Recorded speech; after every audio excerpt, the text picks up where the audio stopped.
Good morning, everyone. We are coming to you live via Facebook streaming, via YouTube streaming, and also via Skype online. Each one of you is welcome to this live streaming. Sutras of Vigyan, Bhairav Tantra.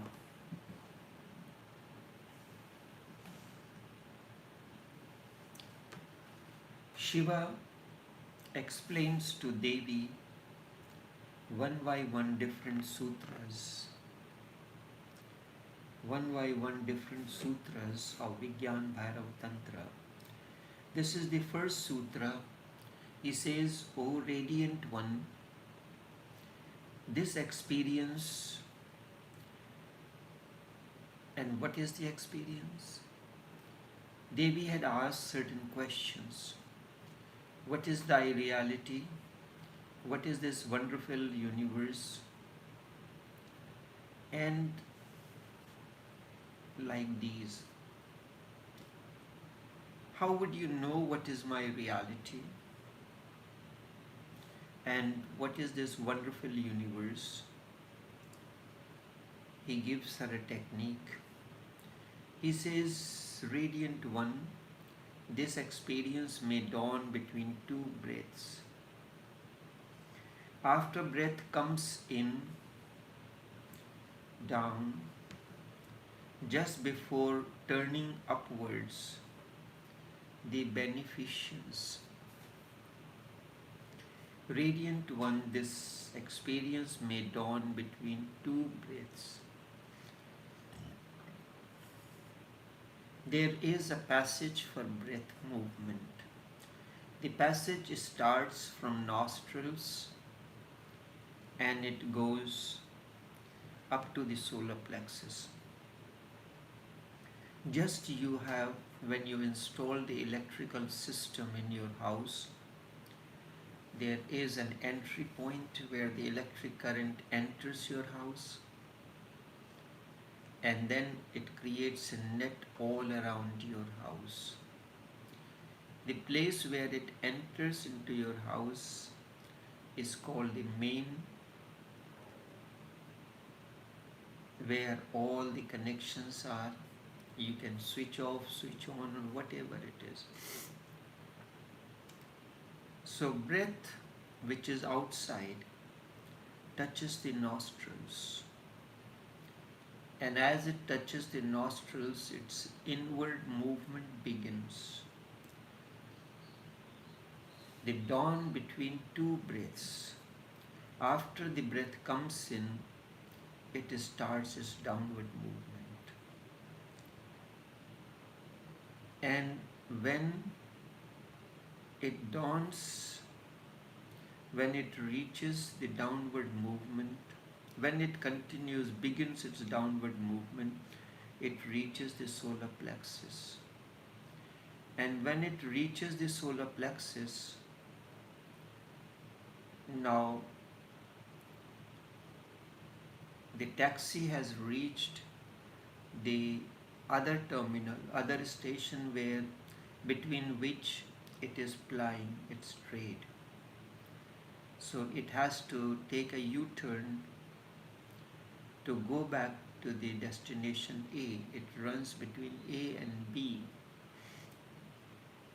After the breath comes in, that is down, just before it is turning out, that is, it begins to take a U-turn to go up, the beneficence. Be aware between these 2 points. When breath touches your nostrils and it begins its downward movement, and when it touches the solar plexus, the center in you, and from there it begins to move upward. When breath comes in, observe. For a single moment or 1,000 parts of a moment, there is no breathing. Just as when the vehicle is turning, its speed is lowest. So there comes a moment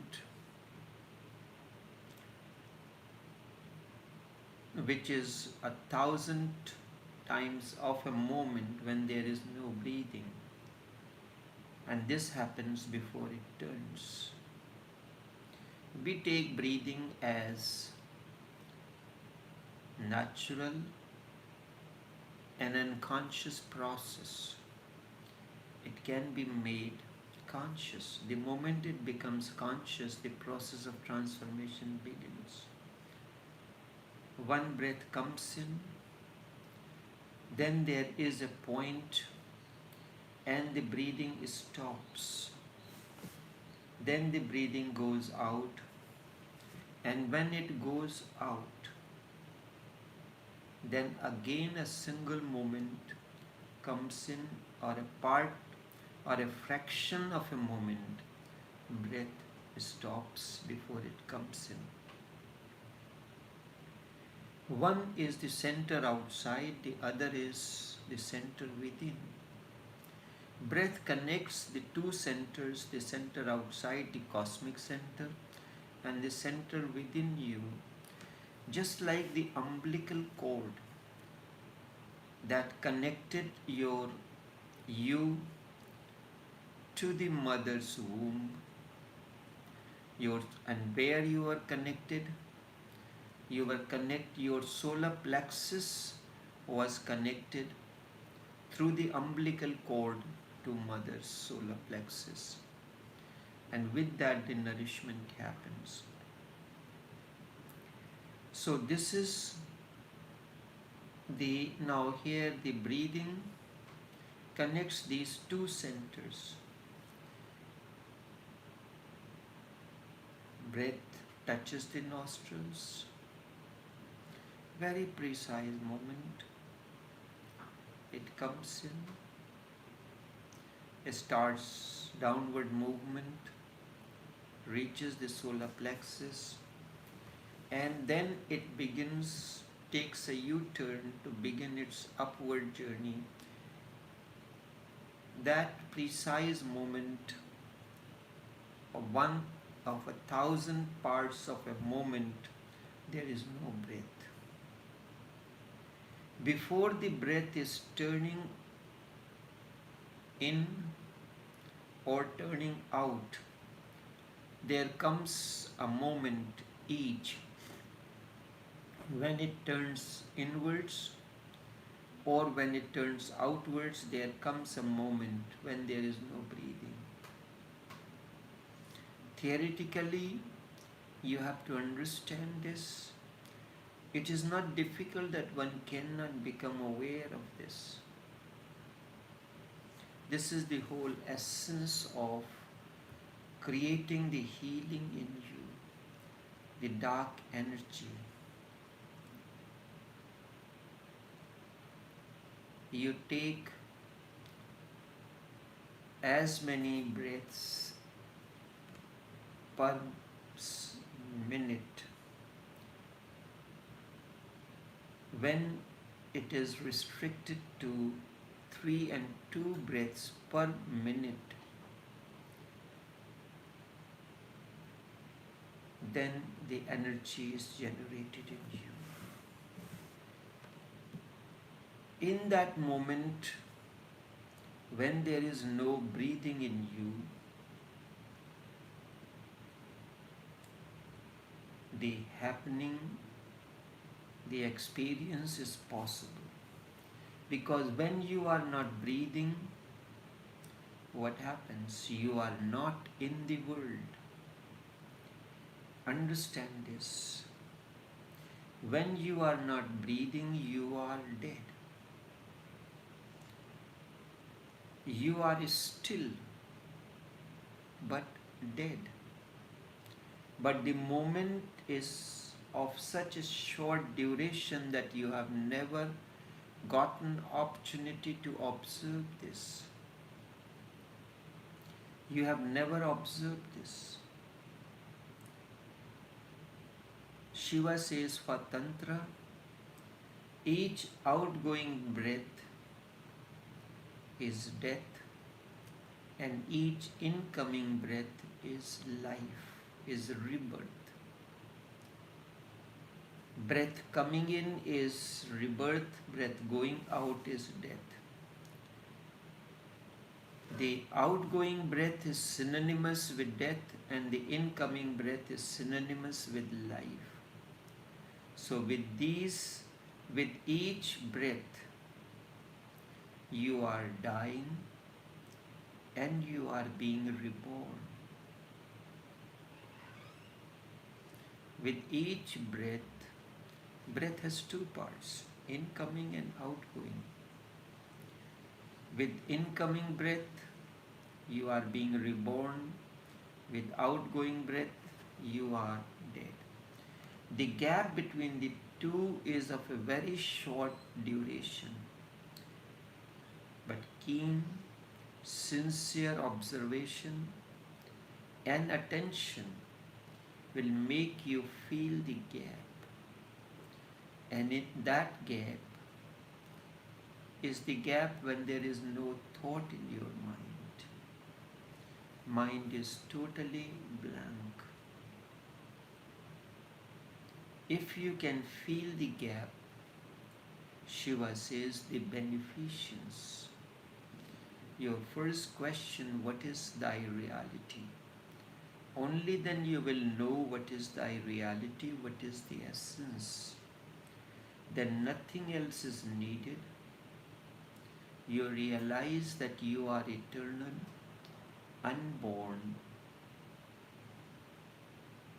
beyond time and space. You were in the beginning of the creation, before the beginning of the creation, and you will be after the creation is dissolved. You are blessed. You have known. The miracle has happened.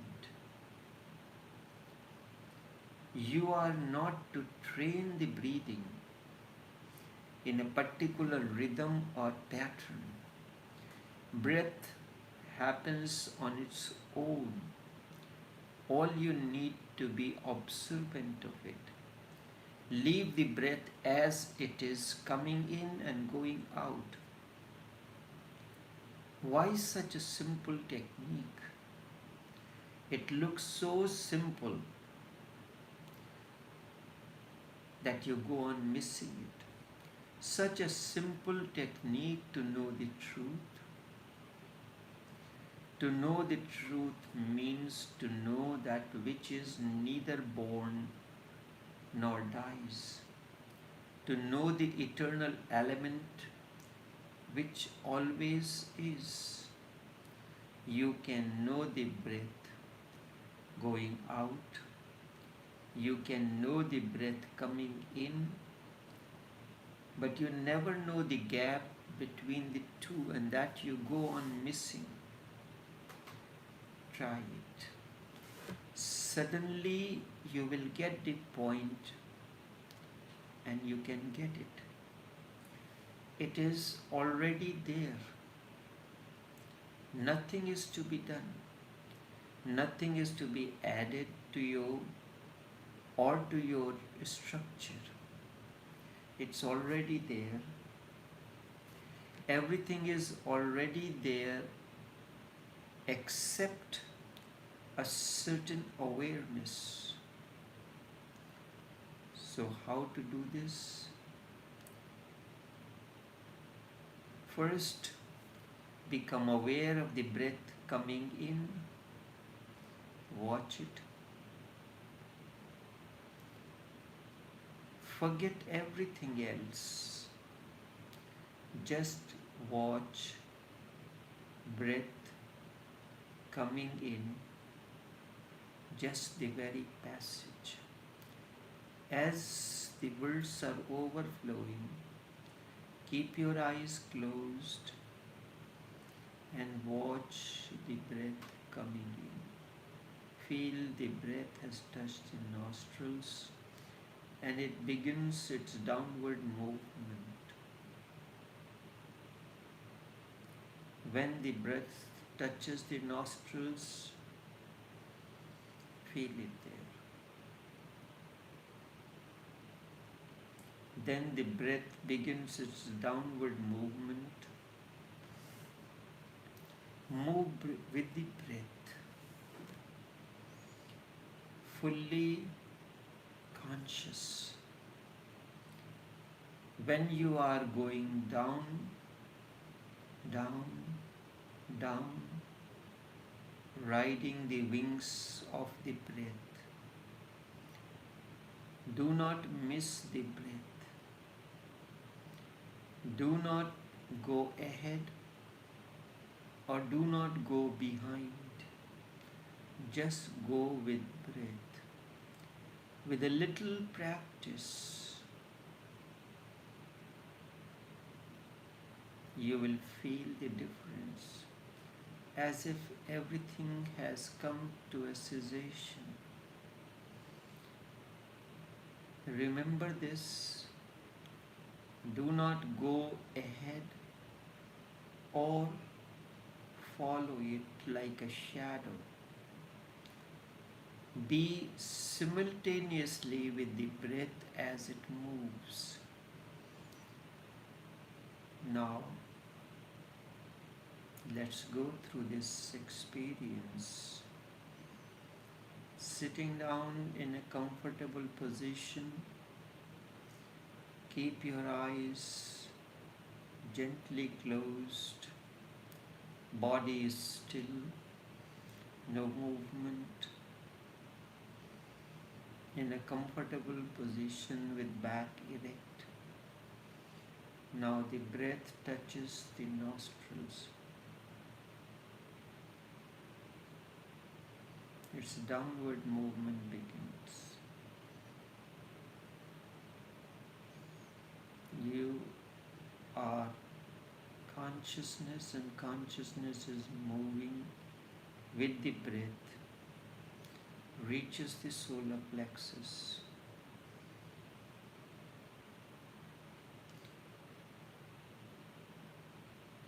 In this, the breath and consciousness has to become one.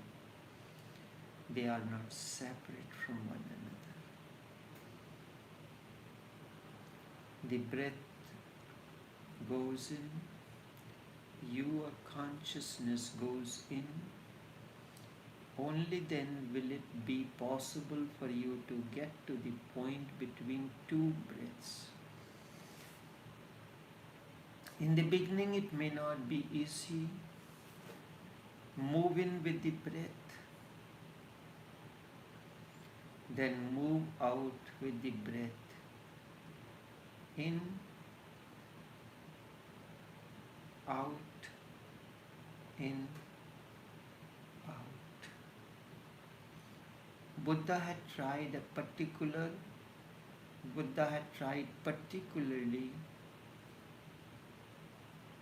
to use this method. So this became Buddha's way. In Buddhist terminology, it is known as Vipassana or Anapanasati Yoga. And Buddha's enlightenment was based on this technique, only this technique. You are nothing to do, just observing the breath movement. In that you reach to a state when the mind is no more. It happens to everyone for a fraction of a second. Sometimes, when it becomes part of you on its own and its time expends, it's not that you have to do anything. You are living in the world. A particular circumstance comes in, a situation comes in. You have an opportunity to move to either side, in favor or against. But if you remain neutral in the middle, you have achieved. Buddha used only this technique, awareness between incoming and outgoing breath. And this technique in Buddhist terminology is known as Vipassana. Vi means re, Pashyana means is a Sanskrit word that means to watch. Pashyanti means looking at. Pashyana means the art of looking into. Vipassana or Anapanasati Yoga.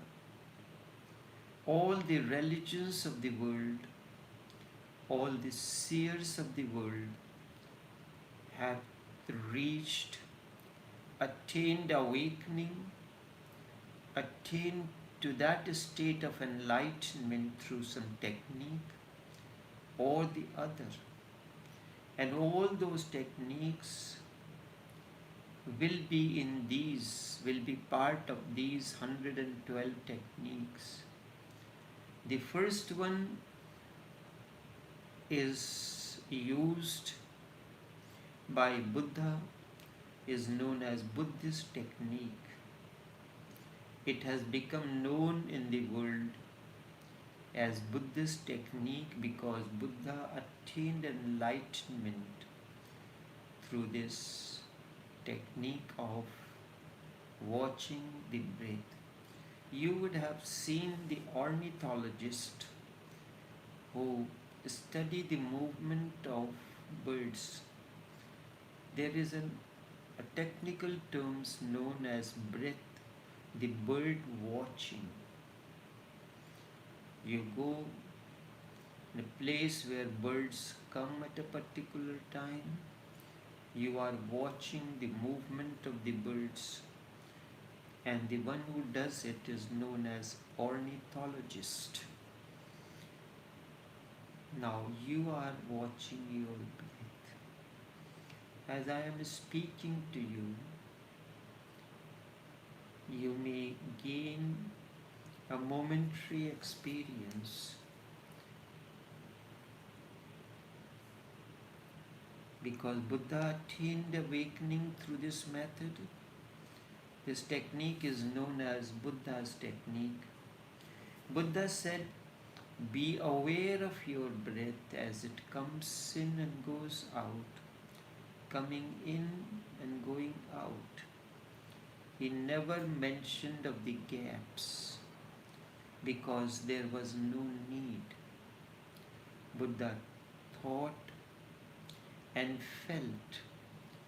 If you become concerned with the two gaps, the gaps between two breaths, that concern may disturb your awareness. So he simply said, be aware. That is the essence of Vipassana meditation. Be aware when breath is going in, move with it, and when breath is going out, move with it. Do simply this, going in and going out with breath. He never talked about, never says anything about the later part of the technique. The reason is that Buddha was talking to the ordinary people, and even that might create a desire to attain to the intervals, the gaps. That desire to attain the interval will become a barrier, become an obstruction to awareness. Because if you are desiring to get to the interval, you move ahead. You will not be moving simultaneously. Breath will be coming in and you will move ahead because you are more interested in the gaps, which is going to be in future. The gap will happen only when the breath has reached out. It is like this when you are traveling in a taxi. There is a scene, there is on the way you may see some things. The taxi is plying between the two destinations A and B. It does not stop anywhere on the way. And you are thirsty or you want to use the restroom facility. So you are thinking about this. So you are moving ahead of the movement of that vehicle. Take the breath as a vehicle. The reason is that Buddha was talking to the ordinary people, and even that can create a desire to attain to the interval. The desire to attain to interval will become obstruction, a barrier to awareness. Because if you are desiring to get to the interval, you will move ahead. Breath will be coming in and you are moving ahead. The taxi is moving at a certain pace, but you have already reached to the destination and looking for the restroom facility. You are interested in the restroom facility, not the scenes on the way. You will move ahead because of your interest in the gaps, and which is going, your interest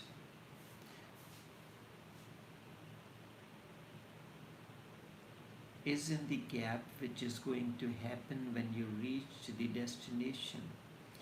Buddha never mentions this. So Buddha's technique is half,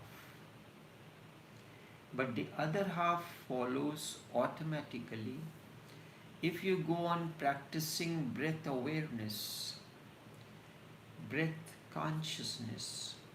Suddenly, one day, without knowing, you will come to the interval, you will come to the gap.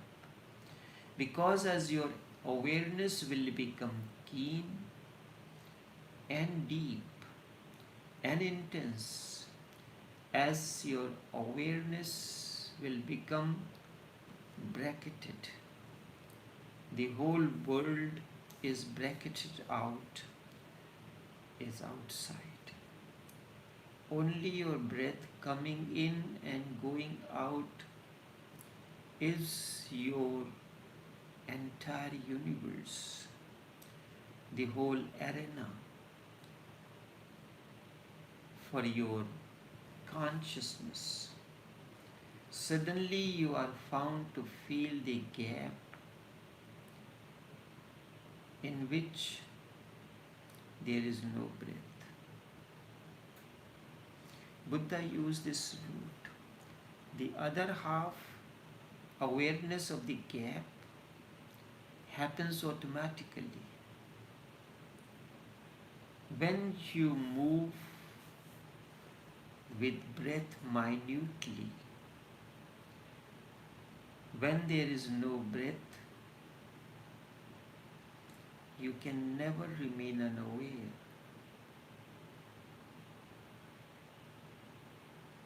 And in that very moment, you realize you are eternal.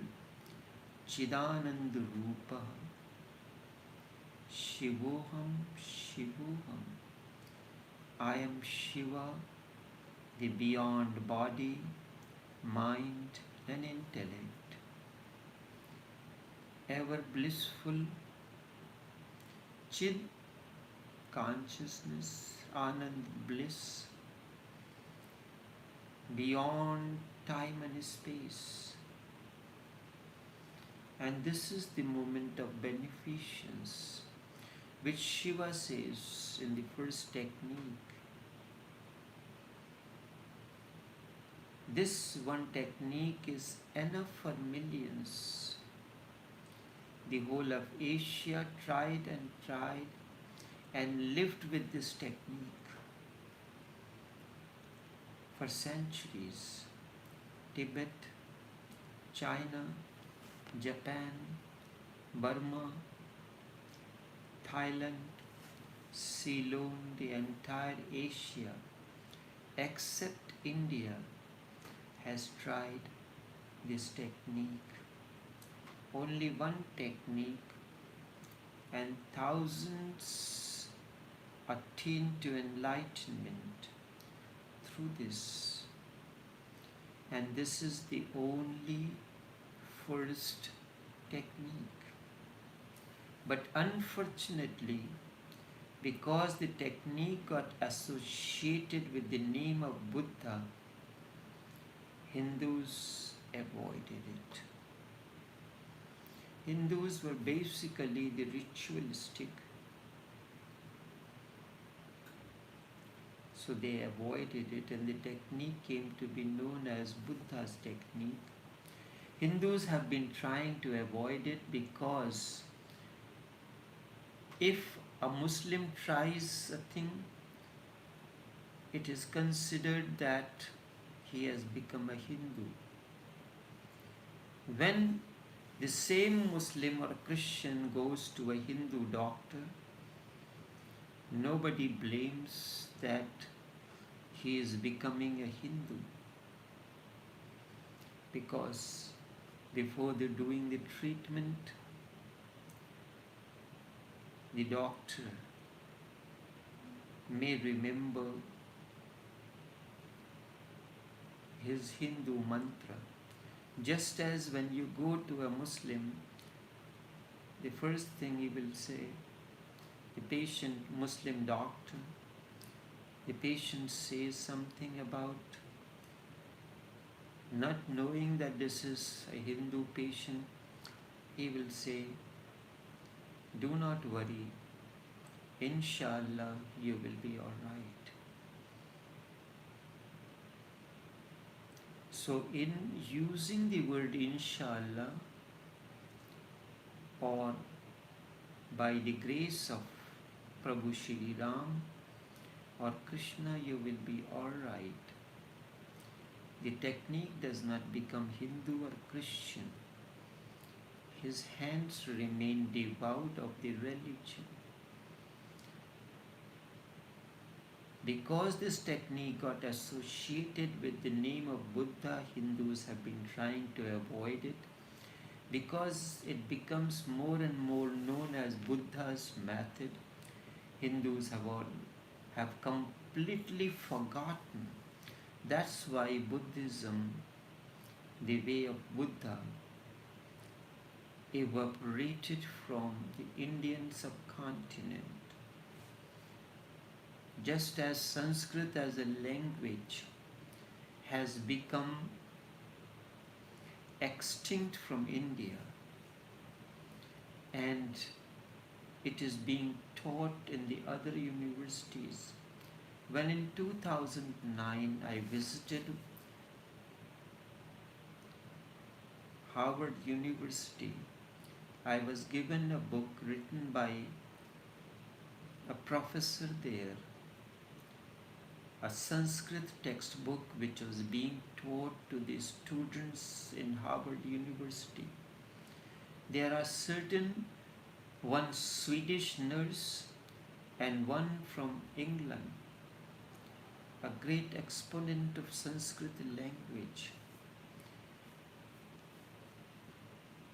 But they go on criticizing that Hindus have so many gods and goddesses. How can there be? But you fuck it out of ignorance. You are one person, but you exhibit different energy, different gestures at different times. When you are extremely loving, you are a different person. Your energy flows from a different source. Your countenance, your touch, and everything is loving. On this contrary, if you are a painter, or if you are an artist or a musician, you play your music, there is an elegance that is expressed through your notes and everything. That's a different thing. Elegance becomes dominant. So, according to Hindus, Saraswati is the embodiment of excellence in whatever you do. Lakshmi is embodiment of abundance. So excellence is one quality, abundance, richness is another. And the third is Kali. He said Kali means dark, the black. It is destructive. You remember, the entire universe is based on the principle of destruction. That is how the seasons are. Winter is approaching. In preparation for winter comes autumn, when the leaves of the tree turn gold, from green to gold and red, and fall from the tree.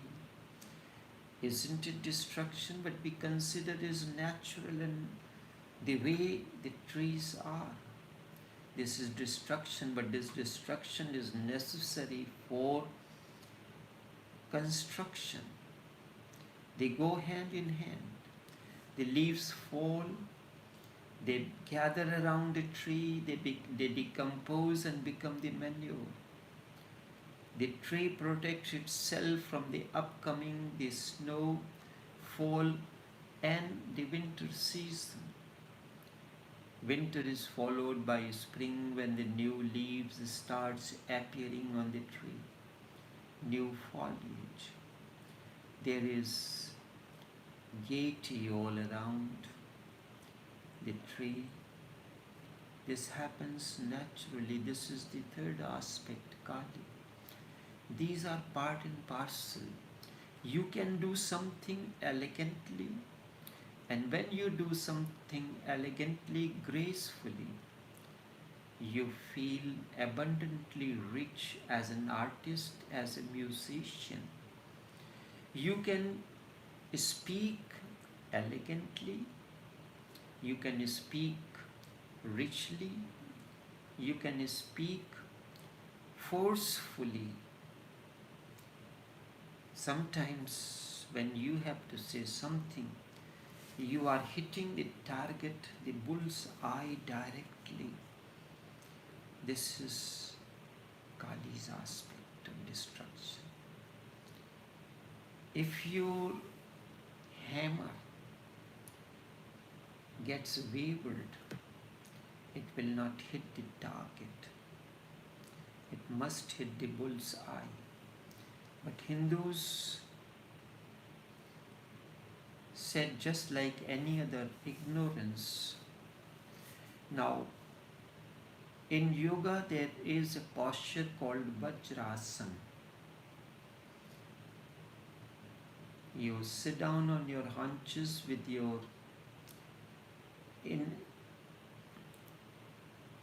it is exactly like the posture when a Muslim sits in offering his namaz. But Muslim calls it by a different name. Hindus call it as a Vajrasana.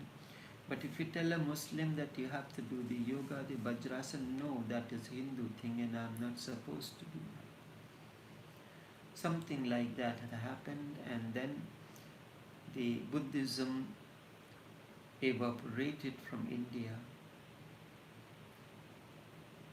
Hindus have completely forgotten, and not only that, they have to avoid it for another reason. Because the technique is first technique mentioned by Shiva. Many Buddhists claim that this book, Vigyan, Bhairav, Tantra, is a Buddhist book, not a Hindu book.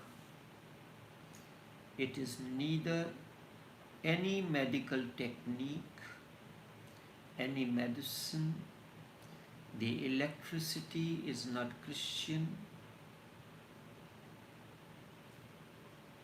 No technique of operation is Hindu, Muslim or Christian. It's just a technique.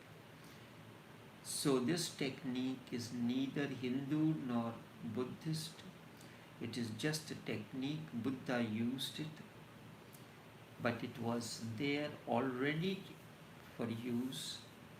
Buddha became Gautam, Siddhartha became Buddha, the enlightened one, because of this technique. The technique preceded Buddha. The technique was already there. Try it. It is one of the most simple breath technique. Simply compared to other techniques, I am not saying simply for you. Other techniques will be even more difficult. That is why it is mentioned as the first technique. There are 9 techniques which are breath oriented. Out of 112 techniques, the 12 are breath oriented. We will take the second technique in tomorrow's session. As you are aware of that, I have started the question answer sessions on Monday, taking one question and the response to that question. I want to touch all the aspects. The person says it relates to Tantra and sex. Only this much for this morning. Until we meet again tomorrow, take care and do have a pleasant day. Remember this technique, the breath movement. Be aware of the breath. And as your breath awareness increases, automatically you will become aware of the gaps between the two breaths, when it comes in and when it goes out. The center within and the center without. Only this much for this morning. Until then, take care and do have a pleasant day.